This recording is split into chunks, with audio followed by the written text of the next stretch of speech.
This video is sponsored by Squarespace.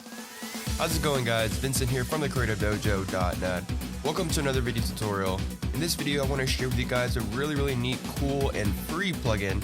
Yes, I said free plugin for After Effects, and it's called Animation Composer by Mr. Horace.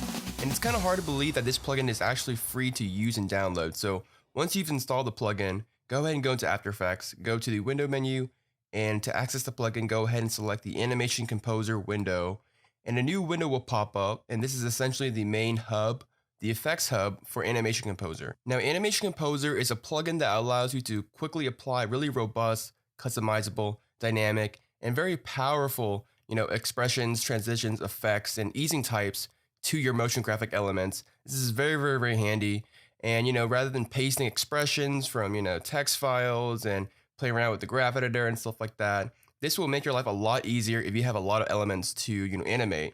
And this is just one of those must-have tools for every motion designer, and I would highly recommend this tool. So let's go and take a look at what this is all about here.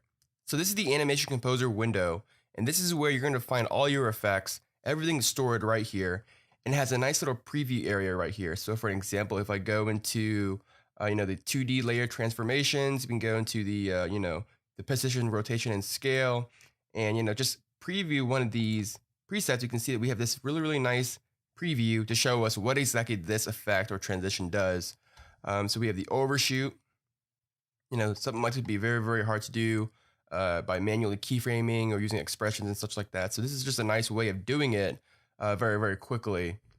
So we have a lot of nice previews. We have scaling types here. We have the bounce stuff like this, overshoot stuff, a lot of overshoot, a lot of easing stuff, which is essential for secondary animation and such like that. We have stuff for 2D text. We can fade things in. We have a lot of text transitions here for 2D and 3D text based on animation of lines and words for the text layers. We also have as well as effects, so we can apply effects to certain layers such as blurs and stuff like this, kind of a dreamy look. We have stuff like warp, which will kind of warp your layers around like that. Really quick little wiggle stuff going on here. Position, scale. So we have this nice little bouncing animation, really useful for character animation sometimes if you're doing some kind of cartoon kind of animation going on. Stuff like this. Very handy. And let's check out one more, the position and rotation. We have this kind of bouncing animation. And of course, this is all customizable, as you'll see in a second here. So this is just a quick run through of this, window here. Essentially, you have all these effects and transitions, all with the free version of Animation Composer. Now, there are a lot more packs available, so you can actually download and install additional packs for, a tiny little cost. You can buy more packs here on the website, and you can actually install them, and you'll have a lot more effects and transitions to work with in Animation Composer, and they're very affordable as well. So. But I think the free pack is already sufficient enough for a lot of people's uses, at least to get started with it. And so let's go and take a look at how to use this guy here. So let's go and take a look at my scene real quick. In my scene, I just have this laptop element with a lot of shape layers here. And to animate this and make it look very interesting, it would take quite a long time. If you were on a tight deadline, go ahead and download Animation Composer. We can choose a transition that we like. I'm going to go for the position, rotation, and scale overshoot, this one right here. And what I'm going to do is I'm going to go ahead and select a single layer. Now, this only works for a single layer at a time, but you'll see a workaround for that in a second. So select one layer and go ahead and apply the overshoot to the in transition. So you can apply an in transition, and you can actually stack multiple in transitions to combine the effects. And I'm also going to drag the overshoot to the out transition. So this way we have the same animation in and out.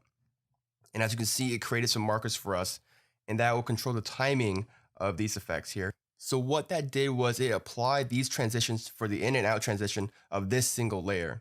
So as you can see in the effects controls, we can adjust a few of these parameters right here. We can adjust, the position, what side does it come in from, the angle, the bounce, how much bounce do we want, and such like that.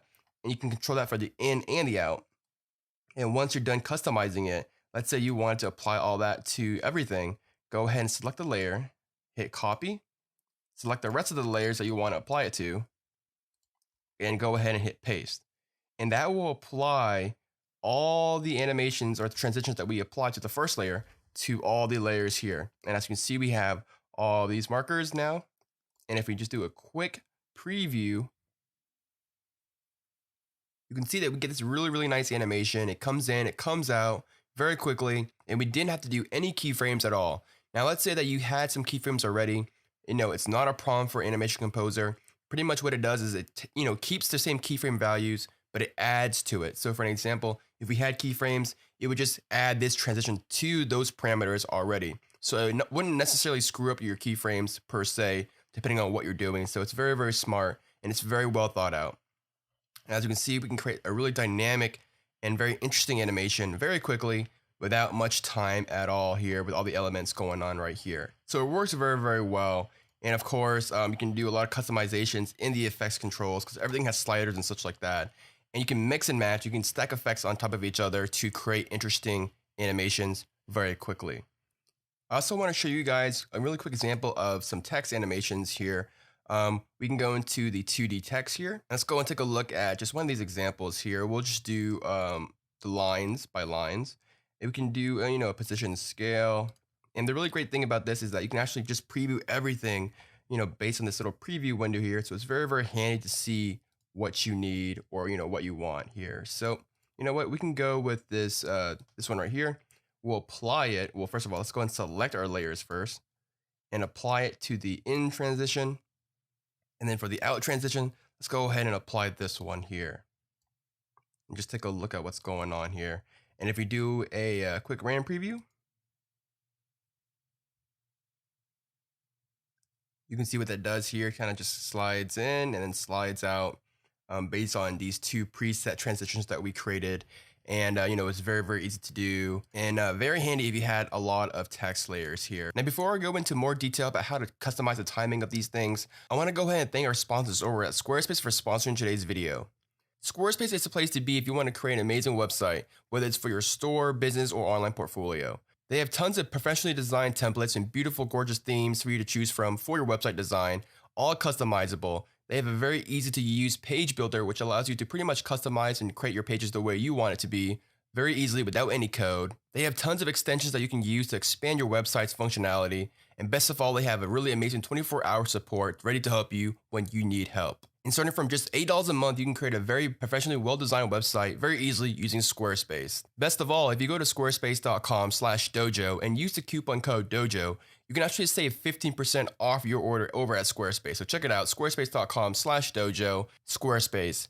Everything you need to create an exceptional website.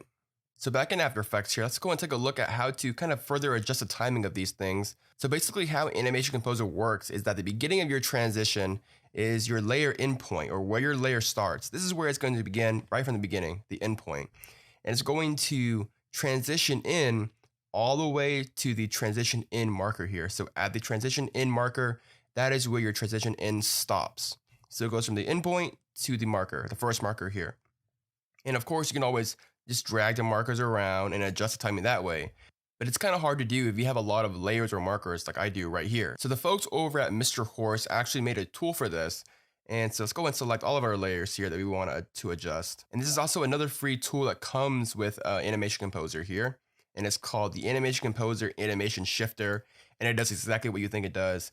So for an example, the shift in transition is going to shift the endpoints inwards a little bit along with the markers here. So for an example, if I just pull this forward, it's going to shift the endpoints and the transition in markers to the right a little bit, such as this. There's a few other options. For an example, we can just move the markers itself, the end markers. So we can just shift the markers here, move them over here, or we can move the in and out markers. We can move just the out markers, so on and so forth here. And we also have options to, where to align it. Do you want to align it, where the time indicator is, so on and so forth, or the out transition markers, how do you want to align it? And this is just a handy little tool that will allow you to, shift your animations and, get the timing that you want very quickly using this little tool here with Animation Composer. So this is just a really handy little script. I highly recommend it for motion graphics designer. It's very, very handy. And best of all, it's free. So, you don't have to pay anything. Really, really great plugin. Check it out, Animation Composer. All the links will be down below in the description. By the way, if you guys were curious on how I created the long shadow effects right here, the effect was created using my buddy Mikey's preset over at CinemaSpice called Long Shadows, and essentially allows you to create really nice long shadows like this very easily using an After Effects preset, so check that out. Link will be in the description or article down below. And also, if you guys use a lot of shape layers, whether you want to separate shape layers from Illustrator or, break apart shape layers or combine shape layers together and manage them easier, like what I did here, this is actually just one original shape layer that I exploded to many different little elements here and merged certain elements together for this kind of animation. If you want to know how to do this really quickly using a script, check out my friend Zach Levitt's Explode Shape Layer script. Very, very cool script that allows you to manage shape layers very, very easily, which is how I think After Effects should do it by default. But, this is a really cool script. Again, all the details will be down below, so check it out. That's pretty much it, guys. My name is Vincent Wynn from the Creative Dojo, and I'll see you guys next time. Bye, guys.